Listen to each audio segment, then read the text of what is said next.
Si vous écoutez ce podcast, c'est que vous êtes à la recherche de solutions naturelles pour mieux vivre avec Parkinson. Je suis Tiffany Rossato, naturopathe aromathérapeute en voie de certification et créatrice du premier podcast francophone dédié à la maladie de Parkinson au naturel. Une fois par mois, seul ou accompagné d'invités, je vous donne rendez-vous pour vous partager mes connaissances de naturopathe, donner la parole aux personnes atteintes, à leur entourage, ainsi qu'aux professionnels du bien-être et de la santé globale. À travers des conversations intimes et authentiques, ma mission avec ce podcast est d'explorer la réalité de la vie avec Parkinson et vous offrir des ressources pour prendre soin de vous naturellement.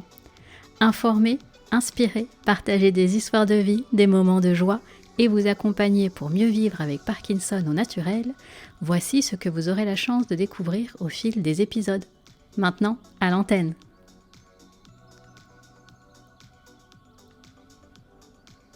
Bonjour et bienvenue dans le premier épisode de Mieux vivre avec Parkinson au naturel. Alors avant de débuter, je vais lire aujourd'hui le commentaire qu'Ange m'a laissé sur la plateforme d'écoute. Elle me dit « Très beau premier rendez-vous, ça donne envie de t'écouter de nouveau et très bientôt ». Eh bien, merci Ange, ton commentaire me touche beaucoup. Donc si vous aussi vous voulez me laisser un commentaire, ça me fera plaisir de vous mettre à l'honneur au prochain épisode. Bon allez, j'espère que vous êtes bien installés car aujourd'hui on va poser les fondations de notre maison. Il va y avoir beaucoup d'informations, ça va être dense, mais je vais bien évidemment vous accompagner, utiliser des métaphores concrètes pour que cela soit, foi, plus digeste. Allez, on se lance. Maladie de Parkinson, Parkinson précoce, dopamine, substance noire. Peut-être que vous avez déjà entendu ces termes et que vous êtes perdu. Peut-être que vous ou un de vos proches est présentement en investigation ou tout juste diagnostiqué. D'ailleurs, c'est quoi un diagnostic ? Qui le pose et comment ? Et puis, quelle prise en charge on propose ? Enfin, je finirai par une piste de réflexion que j'ai eue tout récemment sur les notions de maladie chronique versus bien-être chronique. Vous commencez à me connaître, j'aime bien que les choses soient carrées comme on dit. Donc avant de débuter, je vous informe que je ne vais pas citer toutes mes sources au fur et à mesure de l'épisode, sinon ça va alourdir la discussion. Par contre, je mettrai toutes mes références et toutes mes sources dans les notes de l'épisode. Petit disclaimer, ici on va parler de diagnostic, de traitement, d'examen. Je rappelle bien évidemment que cela ne relève pas du champ du naturopathe, mais je ne vois pas comment je peux parler d'optimiser le bien-être en cas de maladie de Parkinson sans réaliser cet épisode, qui est donc un épisode à visée informative. Ceci étant dit, je vous propose de débuter par des chiffres. Donc, dans l'ensemble, on remarque que les hommes sont plus susceptibles que les femmes d'avoir la maladie de Parkinson. 25 personnes par jour recevraient le diagnostic de la maladie de Parkinson au Canada. Entre 2011 et 2031, on estime que le nombre de Canadiens devrait doubler pour dépasser plus de 163 000 personnes donc diagnostiquées avec la maladie de Parkinson. Elle fait partie des maladies qui utilisent le plus de médications sur prescription parmi les affections neurologiques. Son incidence augmente avec l'âge car 80% ont plus de 65 ans, même si on le verra plus tard, on parle de plus en plus de Parkinson précoce. C'est également la deuxième maladie neurodégénérative après l'Alzheimer que l'on appelle de plus en plus aujourd'hui le diabète de type 3. Je ne développerai pas plus ce propos, mais voilà, j'avais envie de vous partager cette information pour celles et ceux qui souhaiteraient faire leurs propres recherches. Pour ce qui est de la maladie de Parkinson, l'étiologie demeure encore inconnue, mais comme le dit le professeur Henri Joyeux et Dominique Vialard dans leur ouvrage, il y a un faisceau de causes épigénétiques, environnementales, alimentaires, comportementales, qui favorise l'expression de la pathologie. Il y a une interaction complexe entre le facteur génétique, même si on estime que cela ne représente environ que 10% des personnes atteintes. Un facteur dit prédisposant, donc ça peut être une exposition à des pesticides, à des solvants, à la pollution de l'air tout au long de la vie. Et un facteur dit déclencheur qui est souvent un choc émotionnel. J'ai trouvé cela très intéressant, j'ai hésité à en parler un peu plus dans cet épisode, mais je pense que je consacrerai un épisode pour vous partager des réflexions et pousser un petit peu plus loin avec vous à la discussion sur ce facteur déclencheur qui est souvent un choc émotionnel. Si on rentre plus en détail, il y a un consensus pour dire que la maladie de Parkinson est une maladie chronique, neurodégénérative, caractérisée par la perte progressive des neurones à dopamine d'une partie du cerveau qu'on appelle la substance noire. Vous pourrez trouver aussi les termes de substantia nigra ou de locus niger. Bon, déjà, on s'arrête là. La substance noire, c'est quoi? C'est une partie du tronc cérébral qui porte son nom du fait de sa pigmentation en mélanine. En fait, c'est une petite structure nerveuse qui comporte à peu près 400 000 neurones qui envoient des informations directement des neurones à une autre structure nerveuse, le striatum. Vous vous rappelez, je vous ai dit que j'allais utiliser des métaphores. En gros, imaginez un gros réseau de transport public. À l'arrêt de bus A, il y a plein de lettres A. Ça va. Les lettres A, ce sera nos neurones. Eh bien, tous les A ont besoin de se diriger à l'arrêt de bus B pour retrouver leurs copains, les lettres B, donc d'autres neurones, pour former des mots. Ici, le mot, ce sera le mouvement.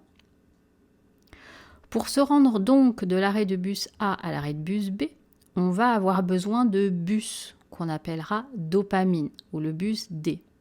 Et ce bus est responsable du mouvement. Bon, eh bien, le bus en question, c'est ce qu'on va appeler ici le neurotransmetteur, donc la dopamine, qui, quand tout va bien, est présente en grande quantité dans la substance noire et dans le striatum.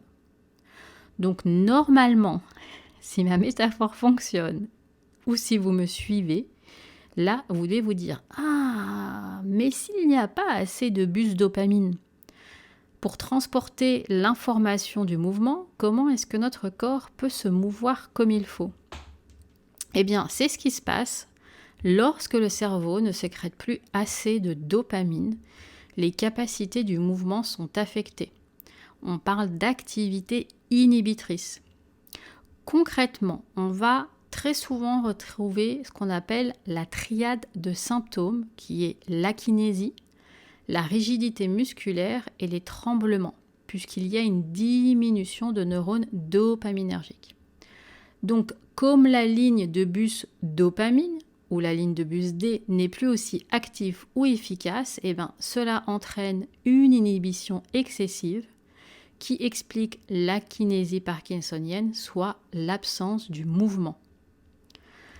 C'est intéressant de constater que la rigidité musculaire, elle, en fait, elle serait due à une tension musculaire excessive, mais par manque de relâchement musculaire.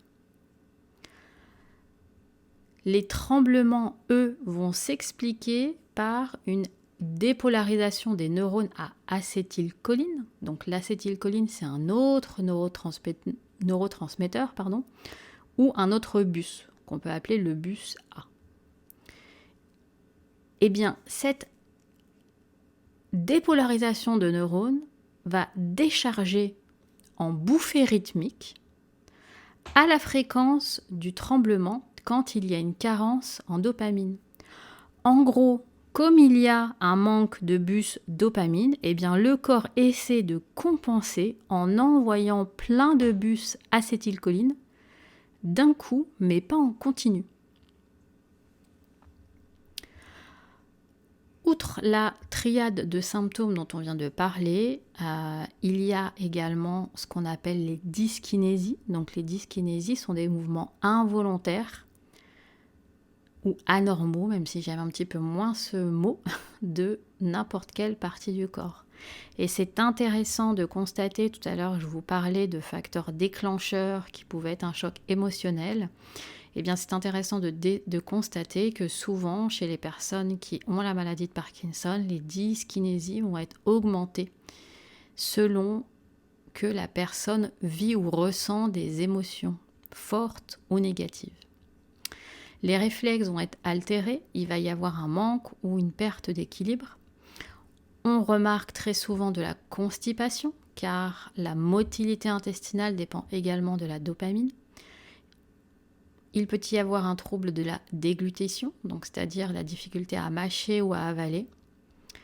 La dextérité est moindre, on remarque une difficulté à écrire, un visage un peu figé. Il peut y avoir un trouble de la parole, mais aussi des problèmes urinaires. Pour autant, et ceux qui me suivent déjà sur les réseaux sociaux le savent, il y a quelques semaines, j'ai fait un post intitulé « Mais la maladie de Parkinson, c'est quoi ?» Donc ce n'est pas que des symptômes moteurs. D'ailleurs, il y a souvent des personnes qui disent « Ah oui, Parkinson, c'est les tremblements. » Non, on vient de voir. Toutes les personnes qui ont la maladie de Parkinson n'ont pas forcément des tremblements. Il y a aussi des symptômes non moteurs qui sont moins visibles, mais pour autant pas moins présents. On parle de dépression, d'anxiété, de fatigue, d'insomnie, de troubles de l'humeur. Il peut y avoir également des troubles cognitifs. Donc on estime qu'il y a à peu près 40% des personnes qui rencontrent des difficultés à penser ou à résoudre des problèmes et 50% auraient des troubles de mémoire. Donc ça c'est le premier point, je pense que vous l'aurez compris, il y a un déficit au niveau de la dopamine. Ce que l'on comprend aussi dans la maladie de Parkinson, c'est cette fameuse protéine, l'alpha-synucléine. Les cellules du cerveau ne laissent normalement aucune protéine traverser leur membrane, sauf une forme toxine de protéine qu'on appelle l'alpha-synucléine, qui est au cœur de la maladie de Parkinson. Sans trop rentrer dans les détails, pour qu'une protéine puisse être fonctionnelle, sa forme est tout aussi importante que ses composants. Pour ce qui est de la forme, on va parler de conformation. Voilà, c'est un mot un petit peu technique, mais dites-vous qu'une conformation, c'est une forme. C'est la forme que prend la protéine. Aujourd'hui, ce que l'on sait au niveau de la recherche, c'est que les conformations dites difformes ou mutées de l'alpha-synucléine forment des agrégats. Ces agrégats finissent par tuer les cellules du cerveau qui produisent la dopamine. Alors, cette protéine est normalement abondante dans les neurones. Elle a d'ailleurs plusieurs fonctions. Elle jouerait un rôle dans la fonction synaptique, donc entre les neurones, et participerait au relâchement du neurotransmetteur, donc de la dopamine ou de l'acétylcholine. Vous vous rappelez, c'est nos bus qui permettent de transmettre l'information. Elle serait essentielle au développement normal des fonctions cognitives et à confirmer, mais elle aurait aussi une fonction immunitaire. Donc, à l'instant, je vous le disais, la forme protéique est importante pour que l'alpha-synucléine puisse jouer son rôle. Eh bien, cette petite protéine peut adopter plusieurs conformations. Et ces diverses conformations, ou ces diverses formes, peuvent interagir entre elles, se combiner, former des chaînes qui se déforment et se séparent constamment. En état pathologique, l'alpha-synucléine peut être anormale ou surabondante. Du coup, elle s'accumule et forme des agrégats qui, eux, vont occuper de plus en plus d'espace dans le neurone et mener au développement de ce qu'on appelle les corps de Lewy. Mais là, je ne rentrerai pas dans les détails. En tout cas, ces neurones vont être affectés par les corps de Lewy qui finissent par perdre le contact avec leurs voisins et disparaître graduellement. Et ça, cette disparition graduelle, contribuent à l'émergence des symptômes de la maladie de Parkinson. C'est pour ça qu'on dit que souvent, quand le diagnostic de la maladie de Parkinson est posé, eh bien en fait, ça fait parfois déjà 5 à 10 ans que la maladie s'installe progressivement. Vous comprendrez donc que réduire l'impact potentiellement toxique de l'alpha-synucléine, donc de cette petite protéine, c'est un des principaux objectifs de la recherche actuelle. Pour autant, comme je vous le disais tout à l'heure, l'alpha-synucléine n'est pas forcément une mauvaise protéine. Elle est produite dans les cellules nerveuses entériques, donc de l'intestin. Et pourquoi elle est produite à ce niveau-là? Parce que en fait, l'alpha-synucléine rendrait la cellule nerveuse entérique, donc des intestins. Dans les intestins, on a aussi des cellules nerveuses. C'est pour ça qu'aujourd'hui qu'on dit que les intestins, c'est notre deuxième cerveau. Eh bien, elle va rendre la cellule nerveuse des intestins résistante à l'infection et à la propagation de certains agents pathogènes, comme les bactéries. Et il y a plein de bactéries dans nos intestins, des bonnes et des mauvaises, mais là on parle des mauvaises bactéries. Et donc, cette protéine est induite en réponse à certaines infections virales et bactériennes. Je vous en parle ici parce qu'on en reparlera dans un autre épisode, mais aujourd'hui, de plus en plus, le lien entre le système nerveux entérique et le système nerveux central, que sont le cerveau et la moelle épinière, est de plus en plus mis en lien dans la maladie de Parkinson. Pourquoi ? Parce qu'aujourd'hui, on sait qu'il y a une communication bidirectionnelle entre le système nerveux entérique, donc intestinal, et le système nerveux central via le nerf vague. Ils échangent constamment des informations. Il y a d'ailleurs une étude dont je vous citerai où les chercheurs concluaient en disant « Nous pensons que des agrégats de protéines alpha-synucléine proviennent du système nerveux entérique et remontent jusqu'au système nerveux central où ils finissent par causer de l'inflammation et la destruction de certaines parties du cerveau. Cibler la formation de ces agrégats dans le système nerveux entérique pourrait donc ralentir la progression de la maladie. Cette surproduction d'alpha-synucléine dans le système nerveux entérique couplée à son transport constant vers le système nerveux central, donc le cerveau, via le nerf vague, puisque vous vous rappelez, on vient de dire qu'il y a une communication constante entre le système nerveux entérique et le système nerveux central. Donc, le transport constant vers le système nerveux central de l'alpha-synucléine pourrait être une des causes de dommages nerveux liés à la maladie de Parkinson. Les études en cours nous permettront ou non de confirmer cette hypothèse. Je m'arrête ici pour l'alpha-synucléine, mais je voulais poser le cadre parce qu'on en reparlera aussi dans les prochains épisodes. Mais vous comprendrez pourquoi il est important dans la maladie de Parkinson de prendre soin de son système digestif ou de voir comment justement on peut travailler via l'alimentation pour chouchouter son système digestif et donc pour optimiser son bien-être. Voilà, je ferme la parenthèse sur l'alpha-synucléine. Je vous propose maintenant de passer au diagnostic. Qui pose le diagnostic ? Comment ? Pourquoi ? Et surtout, pourquoi est-ce que c'est important d'avoir le diagnostic ? Il existe une série de troubles qui conduisent aux mêmes symptômes corporels que la maladie de Parkinson et pourtant ce n'est pas forcément la maladie de Parkinson. Ces syndromes parkinsoniens dits symptomatiques ou secondaires ont eux d'autres causes et doivent être traités différemment de la maladie de Parkinson. Elles évoluent également différemment et les possibilités de traitement ne sont pas les mêmes. Pour que le médecin puisse vous traiter de manière optimale, le diagnostic doit donc être le plus clair possible.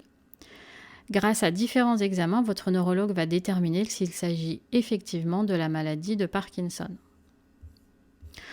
On parle aussi de syndrome parkinsonien idiopathique, donc c'est le plus fréquent, c'est ce syndrome qui est appelé la maladie de Parkinson. La médecine désigne généralement par syndrome un ensemble de plusieurs symptômes présents simultanément. Dans un syndrome, les symptômes sont attribués à une cause commune. Différentes maladies peuvent présenter des syndromes tout à fait similaires. On parle aussi de forme familiale du syndrome parkinsonien. Donc ça, c'est si plusieurs personnes de votre famille sont concernées par la maladie de Parkinson. Il peut s'agir d'une forme héréditaire. Le médecin va alors déterminer cela grâce à une analyse génétique. Une caractéristique de cette forme est que la maladie apparaît plus tôt et souvent même avant 45 ans. On parle également de syndrome parkinsonien symptomatique ou secondaire. Donc c'est lorsqu'il y a des symptômes similaires à ceux du syndrome parkinsonien primaire. On parle alors de syndrome parkinsonien secondaire ou symptomatique. Parmi ces maladies, on retrouve par exemple les troubles vasculaires qui entraînent l'obstruction de petits vaisseaux sanguins dans le cerveau. Enfin, il y a le syndrome parkinsonien atypique. Donc là, c'est des symptômes parkinsoniens qui se présentent dans le contexte de maladies neurologiques plutôt rares. On pense en particulier à l'AMS, l'atrophie multisystématisée, ou la PSP, la paralysie supranucléaire progressive, qui peuvent être confondues avec la maladie de Parkinson. Enfin, on parle aussi de plus en plus du Parkinson précoce. En fait, c'est lorsque, normalement, la maladie de Parkinson est associée au vieillissement. On l'a vu, il y a plus de 80% qui ont plus de 65 ans. Eh bien, il est important de savoir que près de 20% des personnes diagnostiquées ont moins de 50 ans. Et c'est là qu'on parle de Parkinson précoce.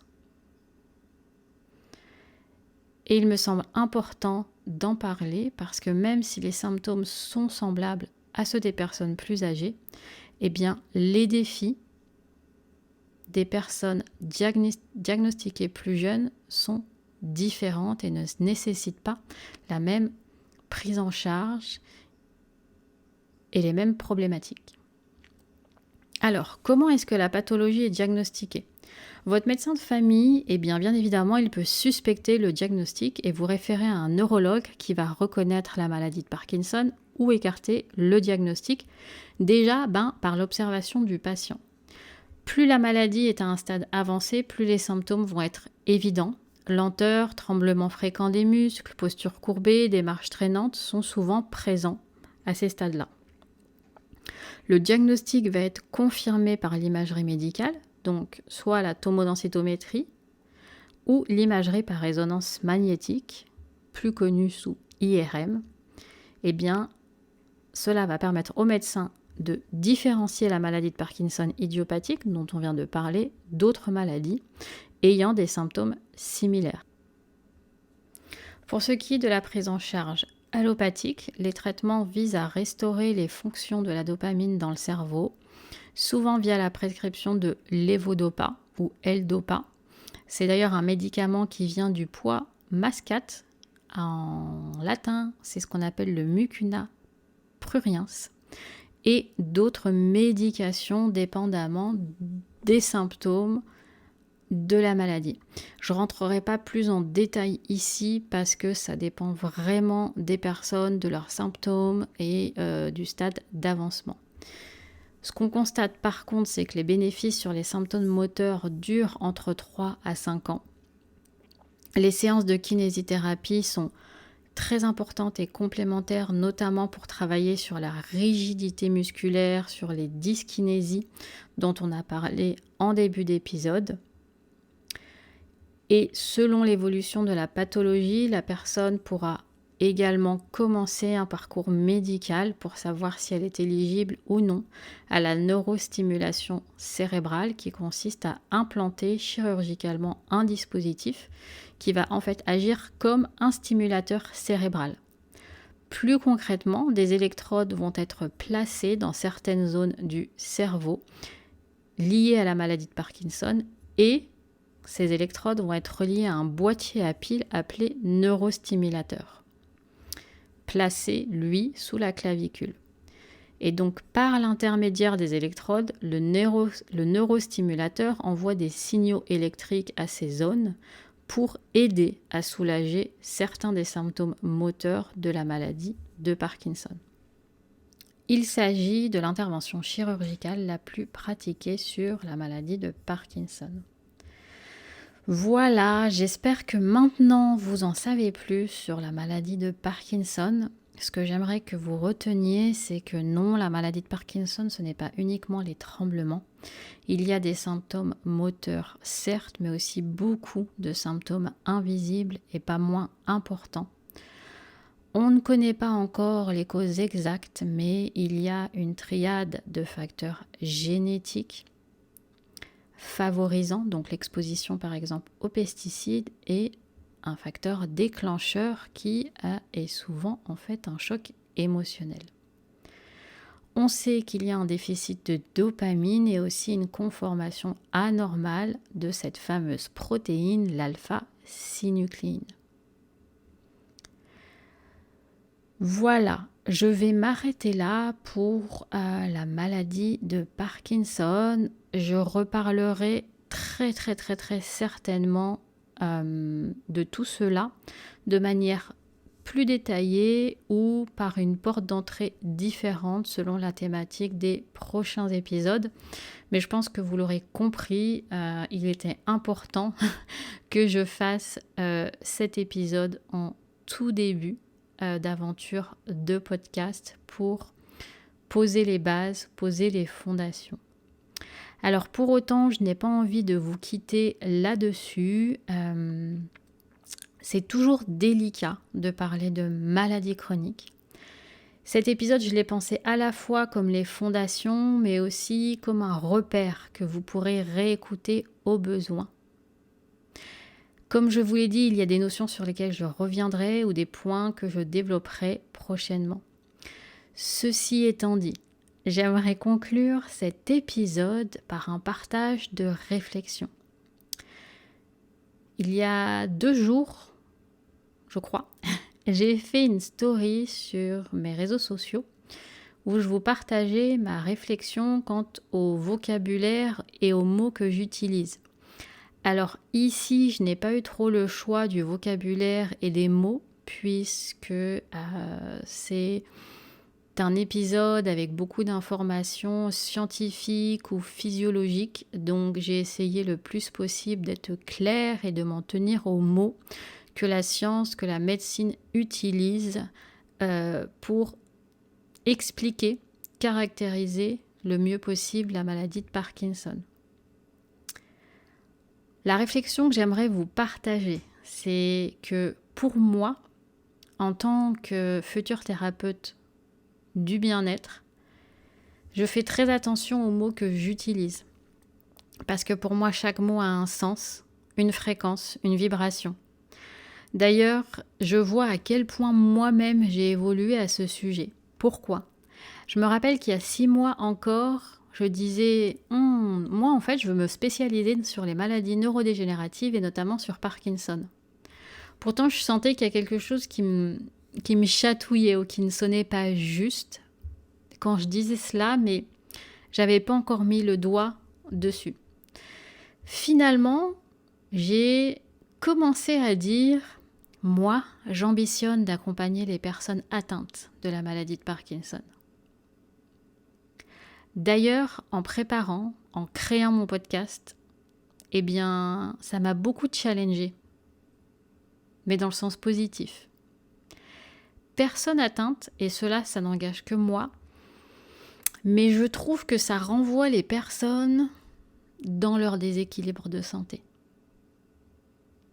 Il me semble d'ailleurs que c'est Parkinson Québec qui parle de l'importance des mots sur leur site internet et clairement cela m'a fait cheminer dans ma réflexion.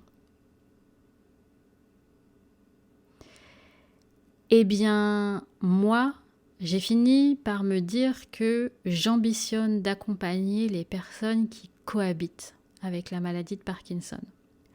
Pour moi, la cohabitation permet de faire le distinguo entre la maladie et la personne. Il me semble que ça envoie le fait que la personne n'est pas uniquement perçue, ou en tout cas que moi, je ne perçois pas la personne uniquement à travers sa maladie, qu'elle est plus que sa maladie. Et si la maladie n'est que son ou sa coloc, eh bien cela ramène vers un peu de puissance. J'ai l'impression que la personne peut se dire « ouais, je garde un certain pouvoir en fait, et je n'existe pas uniquement à travers la maladie. » Et puis, ma pensée et mon discours a encore évolué parce que depuis quelques mois, je me suis moi-même autorisée à dire que mon ambition, en fait, c'est d'accompagner les warriors qui cohabitent avec la maladie de Parkinson. Parce que oui, ils ont une sacrée force. Vous avez une sacrée force de cohabiter avec Parky. Ici, mon intention est de replacer la personne, l'individu au centre de mon accompagnement et non la maladie. Je pense que je l'ai bien expliqué dans mon épisode 0, mais ce n'est de toute façon absolument pas mon rôle en tant que naturopathe de m'occuper de la maladie. De plus, vous l'aurez compris, je l'espère à travers cet épisode, il y a autant de manifestations de la maladie de Parkinson qu'il y a de personnes qui cohabitent avec. Et puis, puisque je considère la personne dans sa globalité, tout le monde n'aura pas les mêmes besoins, on ne partira pas de la même marche pour optimiser son bien-être global. En parlant de bien-être, eh bien, j'ai envie de clôturer cet épisode en vous partageant ma dernière évolution de langage ou de sémantique qui est venue encore plus solidifier ma posture de thérapeute. Jusqu'à présent, j'avais tendance à parler de maladie chronique et j'ai réalisé qu'en fait, mon rôle, mon envie, ma mission n'est pas de vous accompagner dans votre maladie chronique, mais dans la réalisation, dans l'optimisation de votre bien-être chronique. Et ça change tout, non? Car si on s'entend, ou presque, si on s'entend tous ou presque tous, pour dire que l'hygiène de vie, c'est-à-dire l'alimentation, l'hydratation, avoir un bon sommeil, une bonne gestion du stress, donc si on s'entend pour dire que tout cela participe, ou pour ne pas dire est essentiel à la préservation, à l'optimisation de notre capital santé, et diminue par le fait même le risque d'apparition de maladies, notamment de maladies chroniques, eh bien j'ai envie de vous poser cette question. Alors pourquoi est-ce que le bien-être et ou l'optimisation de votre bien-être ne serait pas tout aussi important, si ce n'est encore plus important lorsque votre médecin diagnostique une maladie chronique? Je vous laisse avec cette question. N'hésitez pas à me partager vos réflexions en commentaire. Si vous souhaitez poursuivre la discussion et recevoir les épisodes en avant-première, eh bien rejoignez la communauté du podcast sur Telegram, MVAPO Naturel, communauté du podcast. Je vous mettrai également le lien en description de l'épisode.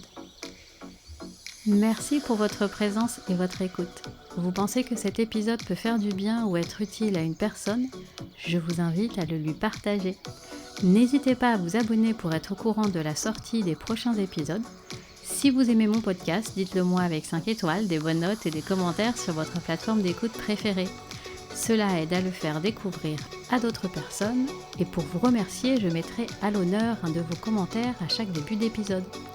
Pour suivre mon actualité, je vous donne rendez-vous sur mon site internet et mes réseaux sociaux en recherchant Mieux vivre avec Parkinson au naturel. Quant à moi, il me reste à vous souhaiter une très belle journée et je vous dis à très bientôt.